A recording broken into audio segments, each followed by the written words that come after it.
What? This ain't nothing wrong with it. Hey, I'll get thirsty. I'll put it on the ground. I want to drink from the water. Ain't nothing wrong with it.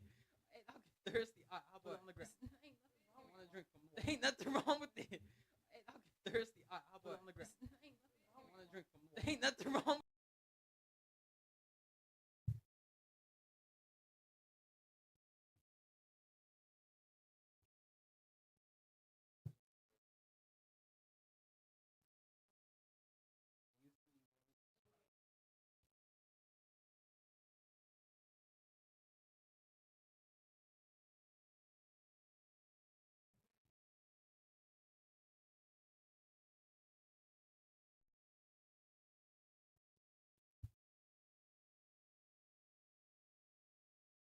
Blessings, blessings.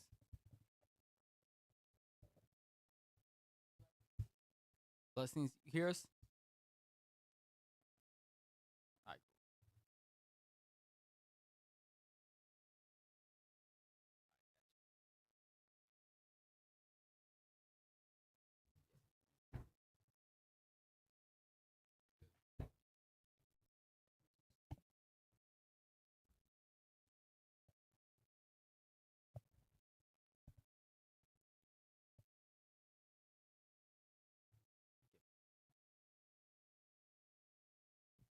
I got you. I got you.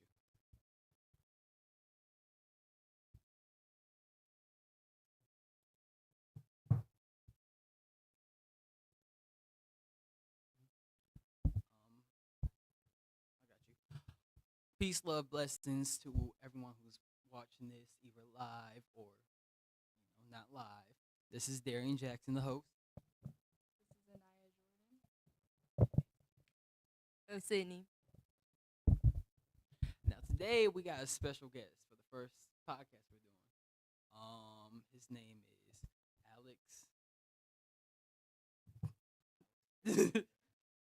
his name's Alex.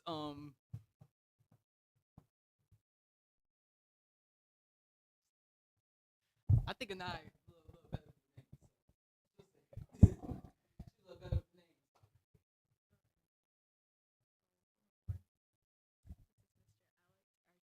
This is Mr. Alex, our tech professional. I'll get his last name shortly. I'd like to hear from you so we don't mess it up, of course. And we hope you can tell us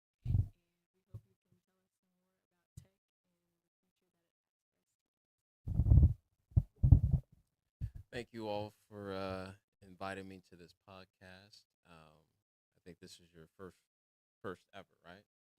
Awesome, awesome.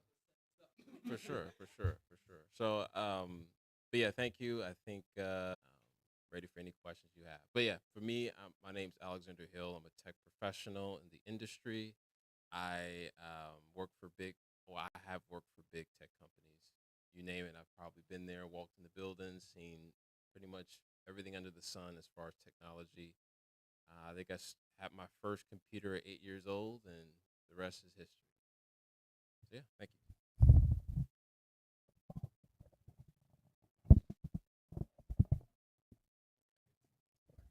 You Oh, okay. So you just mentioned how you fell in love with tech at 8, but can you tell us a little bit about how your career started in tech?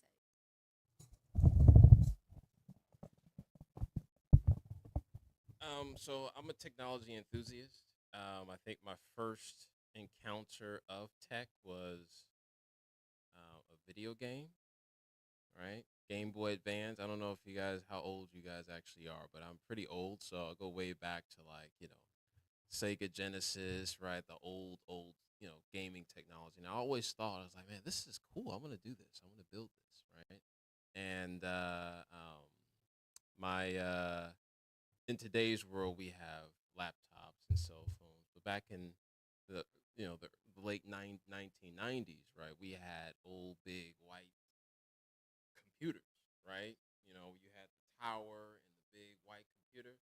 So my father had one of those, right? He bought one. It was very expensive, and so he's like, "Don't touch this," right? And so late at night, I used to log in and play around and play cards and other things like that. I just was very ecstatic about computers, and so it broke. That computer actually broke, and so my father was like, "We need to throw this away and buy a new one." And I was like, no, I want to fix it. Okay, so I took the whole computer apart, understood how it worked, all the different components, and um, from then that point onward, I knew what my future was going to be. Going to be computers because I basically put it all back together and it worked. And you guys are using what, Windows 10, Windows 11? Yeah, so I was using the very first Windows that ever came out, which was Windows 95. Okay, that's how old I am. Windows 95, 1995. Okay, so just keep that in mind, right? I'm from that generation, and that's why I'm here. So speaking of the old generation, coming into the future, with the creation of like quantum computers, how do you feel like with this new change with new computers, with the change with like with tech and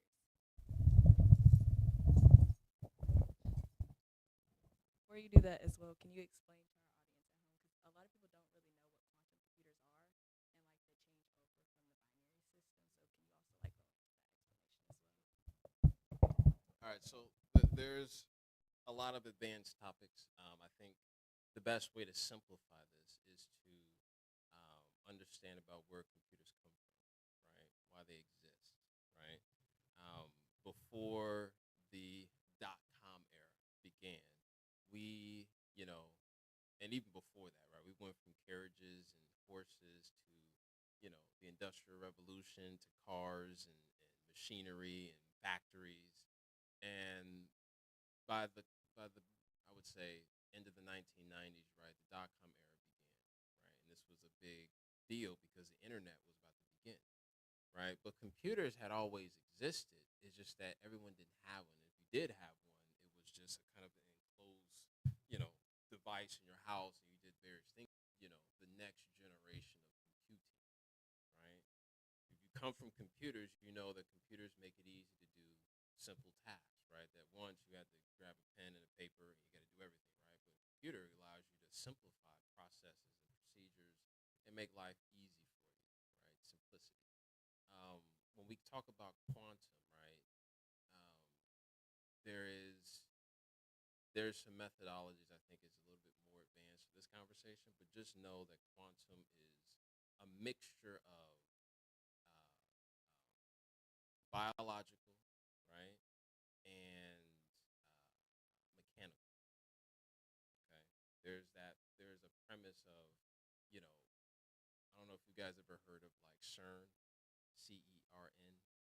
Never heard of that? Just look them up. So they're like the pioneers of creating this quantum computing machine, right?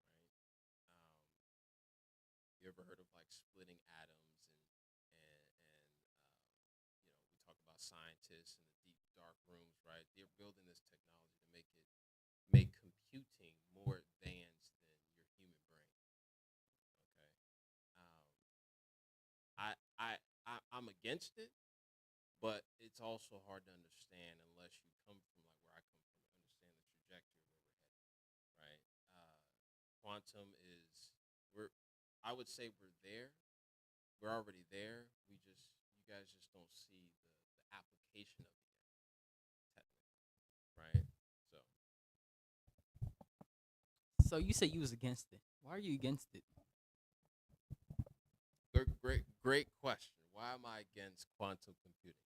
Well, it's fundamental at the core. I believe that education, right, is a human being's value proposition, right? We go to school, right? We try to learn new things, right? So I can walk into a room like this and be the subject matter expert, right? Um, well, with quantum computing, we my value proposition is taken away from me.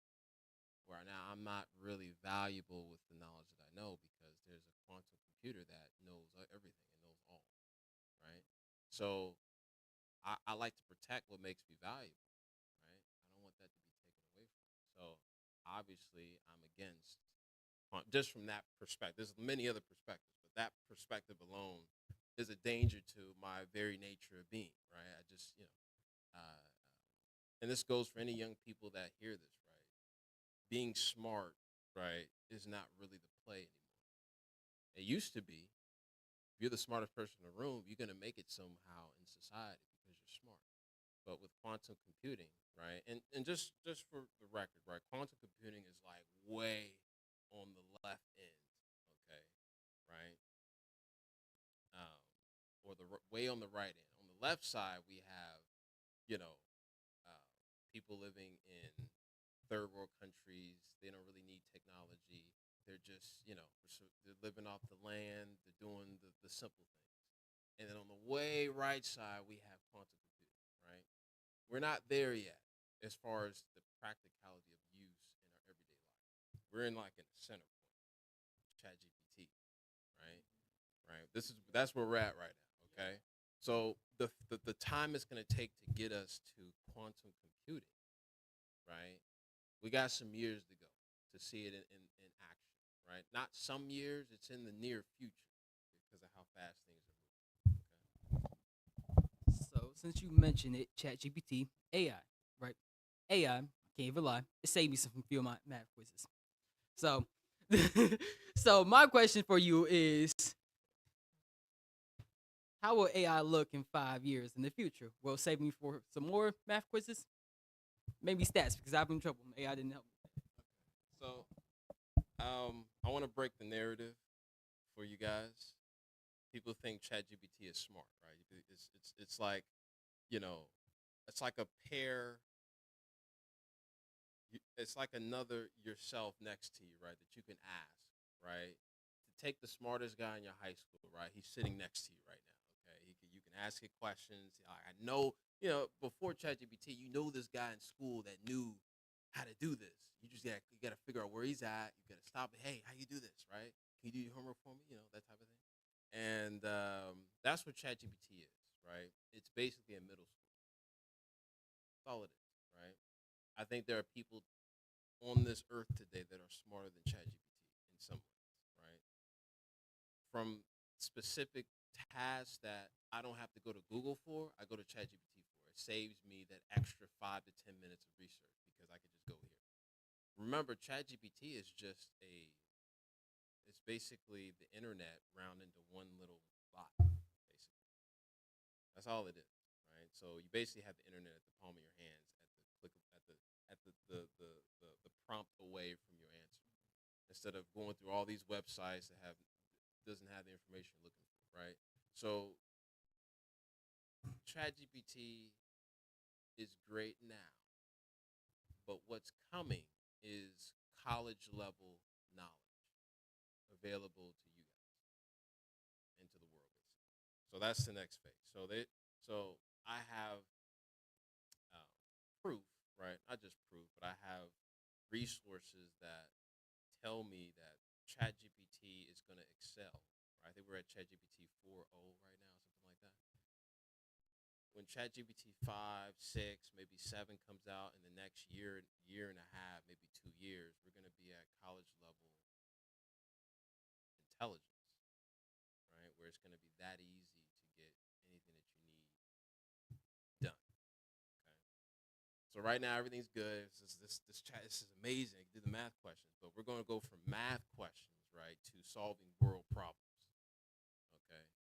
So and then we're going to keep excelling, right? When we talk about quantum computing, right, we're going to just keep going until we get there. Actually, it's kind of funny that you say that because at Walnut, my English teacher, he had a whole unit on AI and how we can actually use it in the classroom.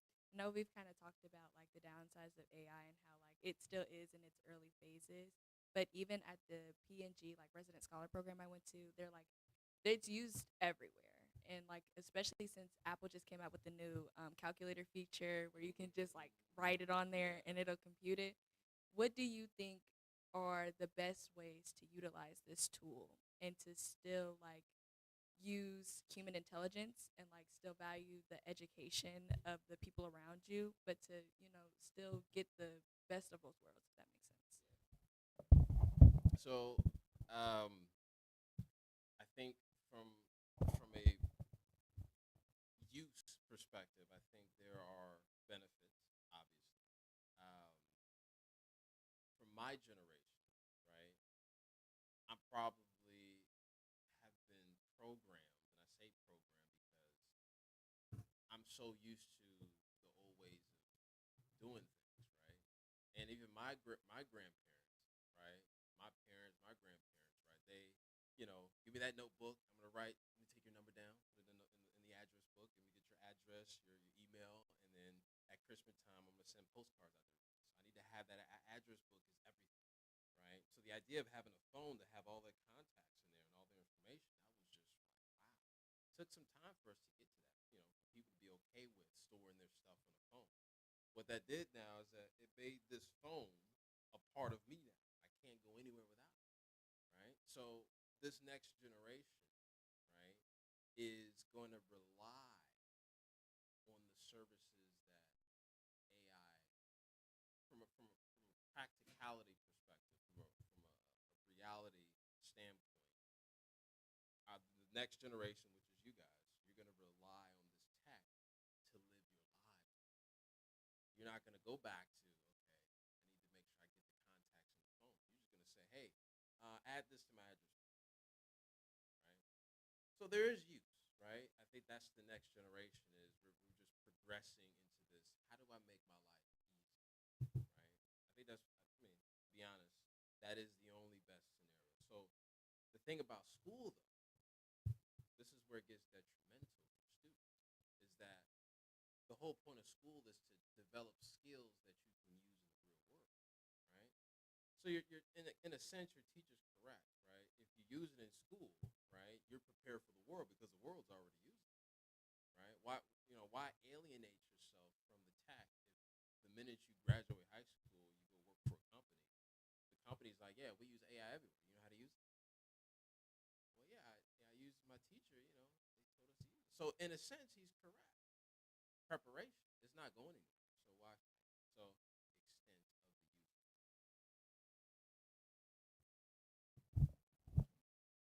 To get you all into the conversation as well, I feel like these are it's a lot of good knowledge that we can use. But I'd like to know, Sydney and Darian, how you all have used AI and what you all think of it, if that makes sense. It's like I said before, I use AI for math quizzes. I don't know nothing. I hit that chat GPT and I put in the prompts where my teacher won't see it. And then right there, I know you're the public school district. I don't want to get in trouble, but anyway, so yeah, that's basically, and yeah, for me, AI is kind of like what he said, the internet all wrapped in one aspect. So instead of going through websites looking for an answer, you can just look up this thing on prompt and it'll just give it to you. It'll go to the websites for you. So I think that's amazing, right? But to be honest, I think it should just stop right there. Like this is far enough. You don't need to add no more things to it because my fear is, what would this do with jobs and stuff? Like how would jobs be affected? Remember they used to say in school that computer programming, you need to get in computer programming. But we can see you can ask AI to write a whole video game code down for you. So what's the point of even learning all this computer programming if AI can do it for you? So AI is a very interesting thing, and the thing that we should really be afraid of is like the how it's gonna affect us in a negative way, how it's gonna take all our human aspects and stuff like that. Also, I'm a very spiritual person, so I don't agree with a lot of these signs and stuff too. I think, man, I don't like 5G and none of that. So.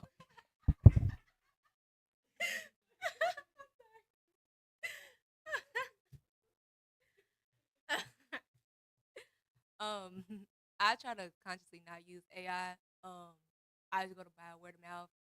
I know my friends use it, and if I ask them for an answer and they use it and they tell me that answer, I'm gonna stick to it. But I'm just not gonna like personally go out and go look for AI or use AI to do certain things. I think it's unethical, so I try to avoid it as much as Yeah, I'd say I'm the same way. I only use it like when it comes to like kind of the way my teacher actually taught it to me. where like it's used to outline ideas or to give you somewhat of a ballpark of what answers you're looking for. But I think that we should always, promote critical thinking. I feel like media literacy is at a decline, like an all-time decline. And with AI, it's just kind of making it worse. So I feel like we can use the tool, but use it and think about it. Think about what it's giving you. Think about how you said it's the internet. The internet is always correct. So, and it kind of reminds me how in like my AP US history class we learned about the Industrial Revolution and like how there's benefits and downsides to any technology. So I feel like there's a lot of good things that can come out of this, but I feel like we just need to be smart about it and like have policy. Don't you agree? Because a lot of times, especially because our not to hate on our politicians, but a lot of our people in policy, they're just older. They don't really keep up with things of this nature. So I feel like getting these conversations out there and getting people out and more proactive about things like that. I think that's really the key. Oh, also, I think our next question then would be like, what are some of the jobs in tech that you like have not necessarily like love or like work with usually, have a calling to, can explain to us? That makes sense. So, currently, so one of my profession is development operations, right? So I'm a DevOps engineer. I'm an engineer, and I believe it's not going to be around in the next 3 to 5 years. I think it's going to just disappear as a my advice as far as tech careers, right, is get out of the industry. Honestly, okay, that's the reality, right? Because it's going to become so congested. There's only maybe like a few fields left, but you know, there's so many people in tech right now that it's not there's not going to be enough roles to fill. So those roles are, and this is me saying it now, but in the future, right, it may not be a thing. But for AI to exist, you need network, right? It needs to be connected to the internet, and it needs to be able to, you need to be able to connect to it. So it needs to connect to the internet, and you need to be able to connect to it. So that requires network. So that means you need to have, your ISP, which is Cincinnati Bell or Spectrum, that has to work, and then you need to be able to connect to the AI, which is ChatGPT. Your phone needs to connect. So without network engineers, you probably wouldn't have. If you're a company today and you're trying to have AI in your company, you probably never have it. So that is a career, and I think that's going to be one of the only major careers where you can make a livable wage income, in tech, right? If it's software, right? If you're a software engineer, find a new industry. Okay? Anything STEM. So I know a lot of schools push the STEM agenda, right? Science, technology, engineering, mathematics. Everything involved in STEM can be done by artificial intelligence, and probably more accurately, right? So if I'm a company today and I'm contemplating hiring somebody in STEM, I'm assessing a lot more than you knowing STEM, right? Are you a remote worker, right? Are you someone who, is considering leaving the industry, right? So there's a lot of factors involved. So um, the other industry is someone who's at the lower level ranks who actually help manufacture the tech itself. So for AI to exist, there needs to be computers involved. So are you at that level, working with NVIDIA or computer companies like Dell, Intel, right? If you're not in that space, right, and you're not in networking, everything else kind of can be taken over with AI. So, y'all look scared. All right. For so for follow-up questions, AI seems like it's taking over. Like in the movies, iRobot and Terminator. I don't think it's gonna be like that, but you get what I'm trying to say. So what jobs will be available? Because it seems like AI is really gonna be taking over almost every single job that is currently available right now. So we talked about tech, right? Tech is, I would say, a sought after industry, not because it's cool, but because you can make a lot of money doing little amount of things in a little amount of time, right? You don't really need to use your hands much. You need to use your brain. So this is why STEM was so sought after because it's so easy to get into, and there's so many pathways you can go down. So then we have being a lawyer, right? Being in the restaurant industry. You have name any industry today, and I guarantee you there's going to be challenges in finding employment, right? If you're a construction worker, right? See, the thinking is that there are some industries that will never be touched because you need a human hand to do it, right? Well, robots are going to be they're a thing. They're going to exist, right? You're watching the videos, CEOs. He had a conference and spoke. He brought robots on the stage. Okay, it's a scary thing to think about, right? But the future is anything technological is going to advance. Is going to replace what humans do today, right? If it's hard to believe, but we as human beings, flesh and bone and skin, we are liable. We are a liability to America, right? We get tired, right? We break, right? We get sleepy. We need to eat, right? There's only so much we can do in a short amount of period of time. But if you put a robot in place, you doesn't need to do anything. You just need to do that one thing forever. If I'm a corporation, I'm gonna think that way. I don't care about you individually. Yeah, the economy, I need people to work, I need people to make money, but you, the next generation, you're a consumer, right? You don't necessarily produce. So there's a difference, right? And so in the olden days, right, we produced things, right? We grew food, right? We were blacksmiths, we built things. Now we're slowly getting this industrial age was the first age where we just create a factory and we have machines do things. Now we're getting into computers doing things, and now we're conditioned to accept computers can replace certain tasks. What do you think is going to happen? The same thing is going to continue, right? So there may not be any jobs left. What do I say? What do I tell people when that happens, right? Well, I say let's go back to the caveman, right? He only cared about his family, where he lived, can he eat, and that's all I had to worry about, right? That's just far fetched, but in theory, we should worry about commodities, right? Gold, silver, these are stuff of old that if you have, then technically you're valuable because you obtained something. Remember, knowledge was already stripped away from us with AI, so knowledge is not our value proposition. So what's our value proposition? What you own, what you have. Two things. First, you hear that, America, right? Y'all still worry about people across other countries coming and taking out jobs, but as we see, AI is really is really taking out jobs. All right, so let's put that behind that. Also, so the second thing is y'all. So basically, what you saying is what I took from it is like AI is gonna be so consuming to the world that we live now, the modern world we live now. It seems like we're taking a full circle. We're gonna need to go back to the off the grid living and growing our own foods and stuff like that. The spiritual community that's pushed often. So, and there are caveats, right? I think there's more to it than that. I think we can learn from our forefathers on how living happily, right?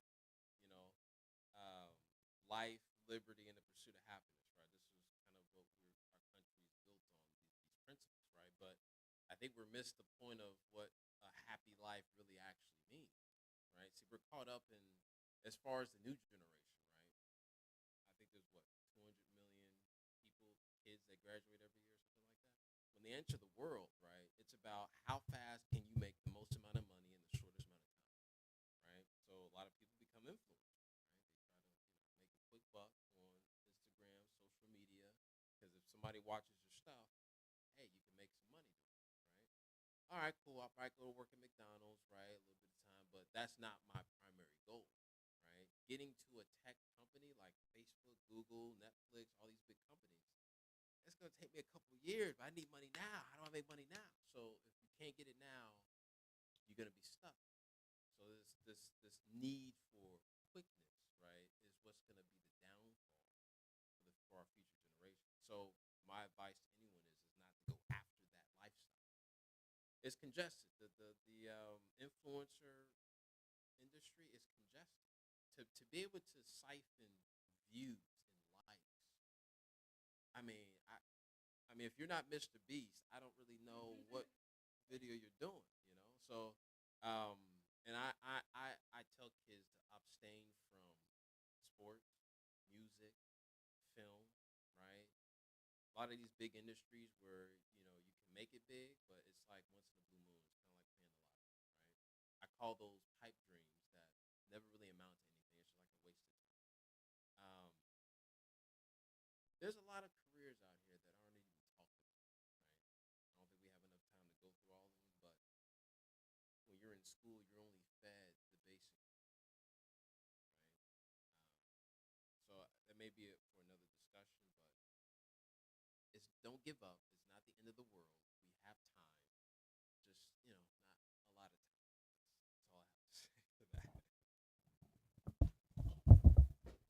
So with late stage capitalism, consumerism is really pushed, and with the jobs you said like influencers and like people's pipe dreams of like being a musician and stuff, that's really pushed because like they get that quick buck to get the stuff that they want.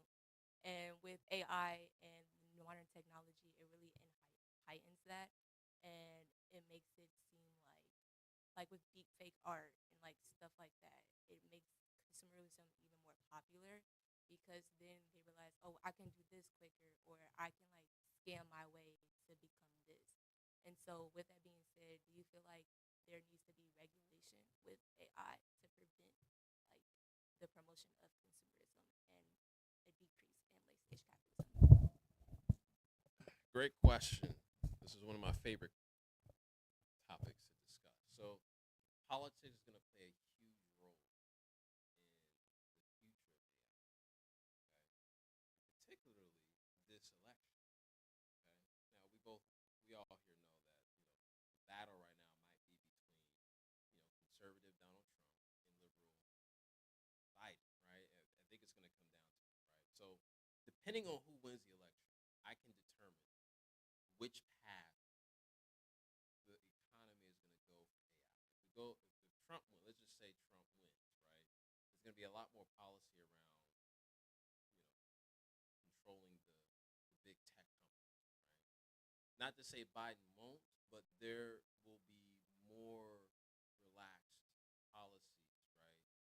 A lot of money flow, a lot of things going on. I think there's a lot we don't know from a policy perspective, which is another scary aspect.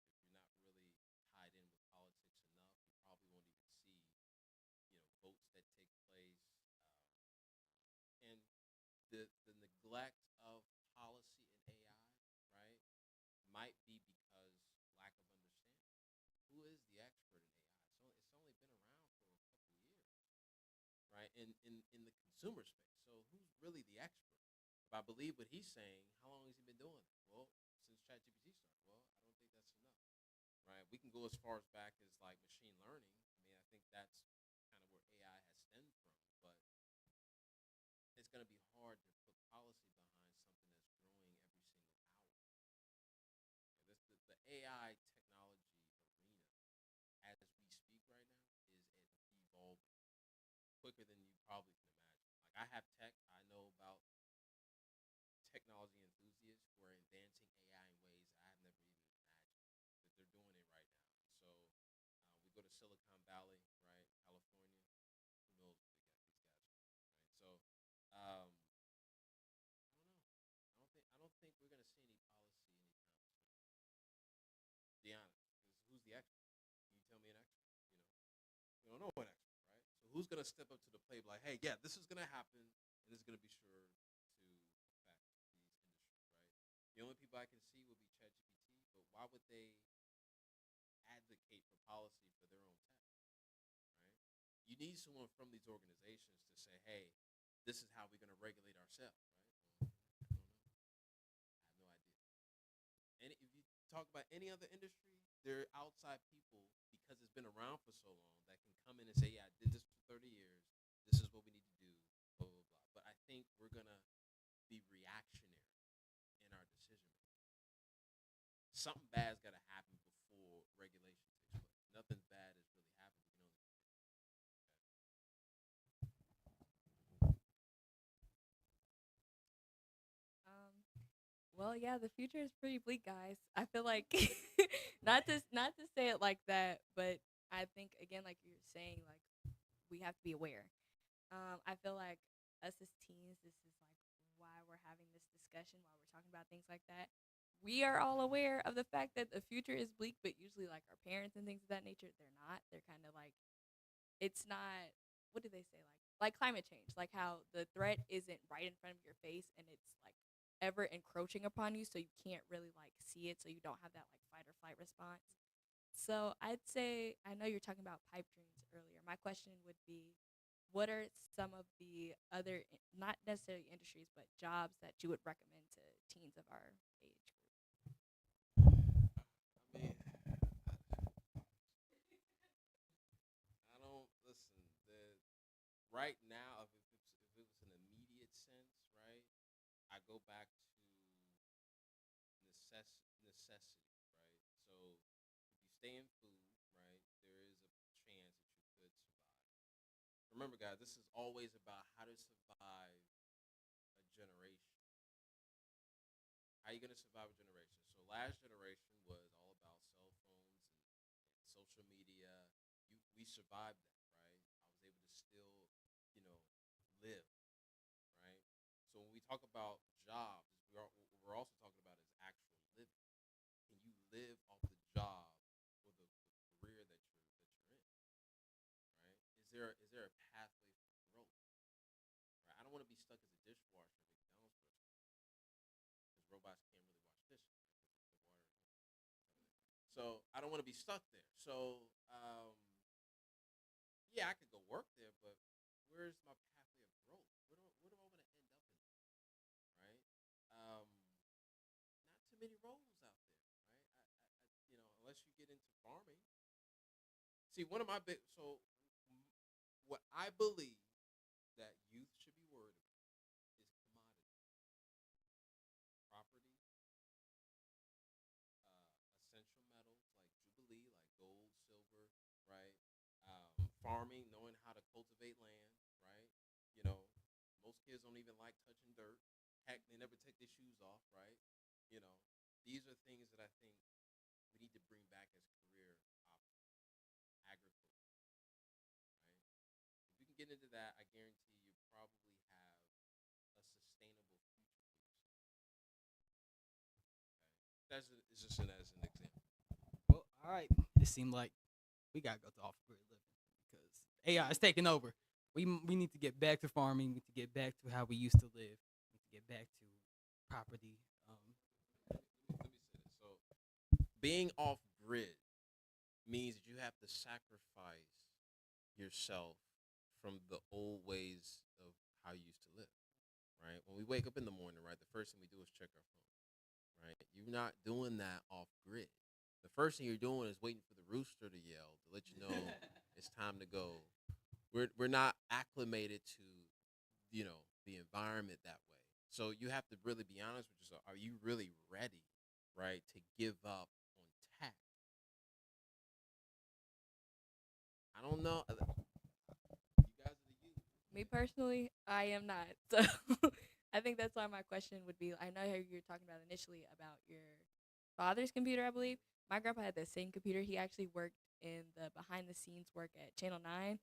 So I would say, like, how do you fix your computers? Let's start there. You know, that's a everyday thing. Like, how do you fix when your phone breaks, or can you like kind of break down the things we don't really talk about, like Wi-Fi, Bluetooth, things like that, and how we can fix that ourselves? So fixing computers. Is that really what you want to know? I mean, I mean, to understand how computers work, right? That's a different topic. I mean, if anyone goes to college and takes a computer science degree,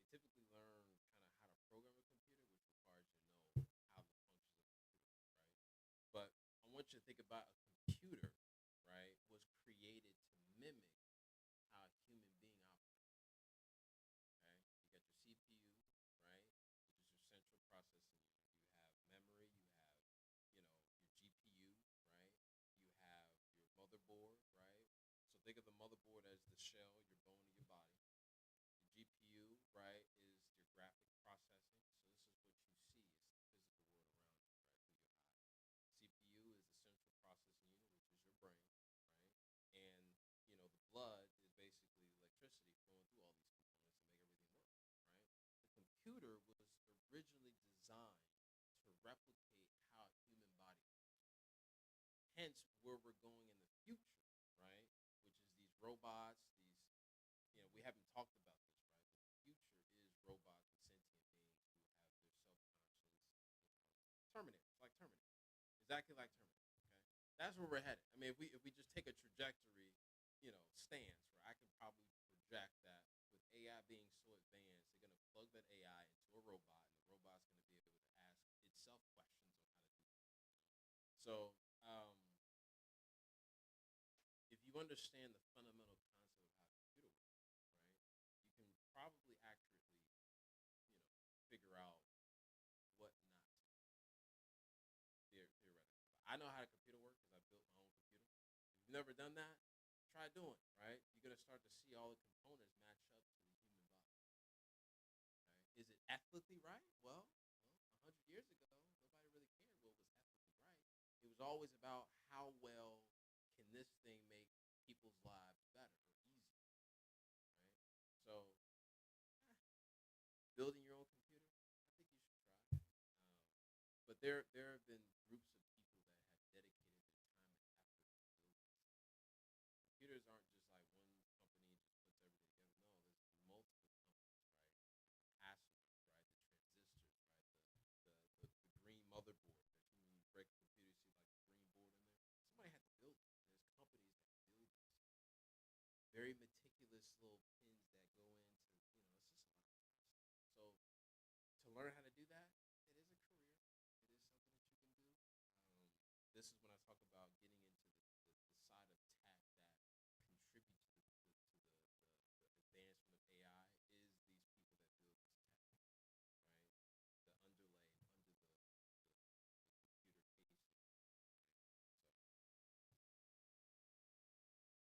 The underlay under the computer casing. All right, we have to wrap things up. On behalf of all of us, I just want to say thank you. This has been very enlightening, and I think our viewers at home and ourselves included, this has been very eye-opening. And just kind of another lesson in being more aware, being more prone to think critically about the things around you, not just opening your phone and just seeing it as a screen, but like you said, the components and how they all work together. So again, thank you for your time. Our next podcast will be July 21st at 3 p.m. again. And just thank all of you. I think we had a really good session. Any other closing thoughts? So my last closing message to the world, basically, is super intelligence is coming, and you need to get prepared not for attack, but just your life in general, right? Prepare yourself for the next generation. That's all I ask, right? Don't think that what's happening today is going to be here tomorrow. You got to prepare. And they're moving slowly into this tech, so it gives you enough time to pivot yourself where it needs to. Don't fall into the trap of what everyone else is doing. Figure out, common sense or just, deductive reasoning and figure out exactly where you want to end up 20, 30 years. My closing thought from what I took from this conversation is that is that we didn't like it seemed like everything's taking a circle. Like now we at the peak points of technology and everything's have taken a circle and stuff like that. So I think we need to be like after this, like we're going to the next generation. I feel like it's gonna split up in two. One who's gonna fall for the trap, another one who's gonna just abandon this super intelligent AI and we'll go back to farming, working together, socialism, and stuff like that. So I think that's what's gonna happen.